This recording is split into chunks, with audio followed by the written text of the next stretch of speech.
Hi, you're watching K-On! Trivial Facts and Random Thoughts Episode 1. Here I point out some interesting details in Season 2 of K-On! That you may have noticed, or not. Errors may be made in this video, and facts may not be 100% accurate. And if you find that I made a mistake, place a comment down in this comment section below, or send me a message. Now, let's begin. So, the first thing I want to note right now is the jam on Yui's toast.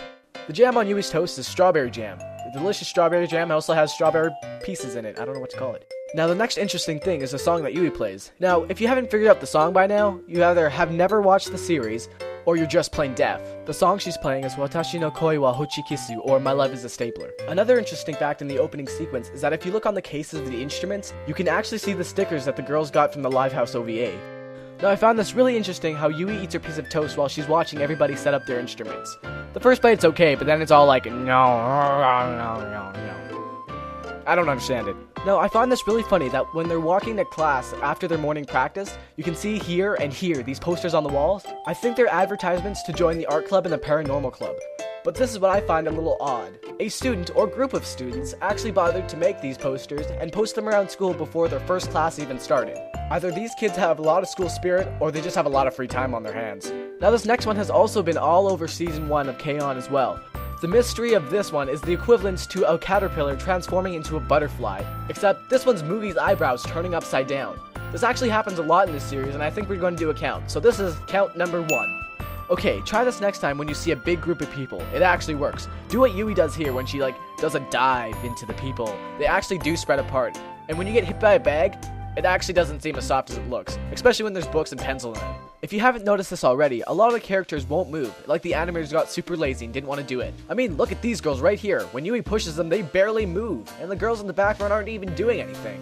I also find the homeroom list interesting. At the very top, it's both Mio and Ritsu, so you're gonna read those names first. But what's funny is that Yui's name and Smoogie's name aren't even in this list. It's probably somewhere down here. I think they purposely did this for the people who can pause their TV so they can look at the class list. But it turns out they're all together anyways. Now look closely at Ritsu's bag. If you remember that one creepy doll head thing that Yui wanted to buy at Christmas, it actually hangs from the strap of Ritsu's bag. And here comes the mystery yet again, Mugi's eyebrows. This one's number 2.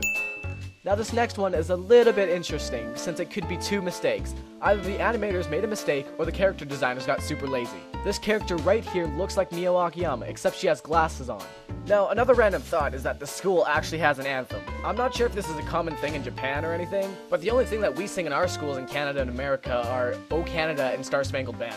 Now this next one is really weird as it defies the laws of human reaction. Just watch the order as they walk back to class. The order is Mugi and Ritsu, Noka, Mio, and then Yui. Then Yui stops to pick up a flower from the tree.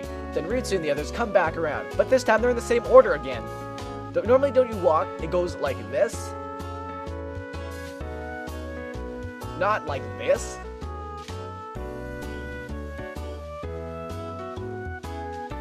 By the way, this is the best picture ever. So the Light Music Club got a new costume. It was a pig costume for Azusa when they hand out flyers to the new students.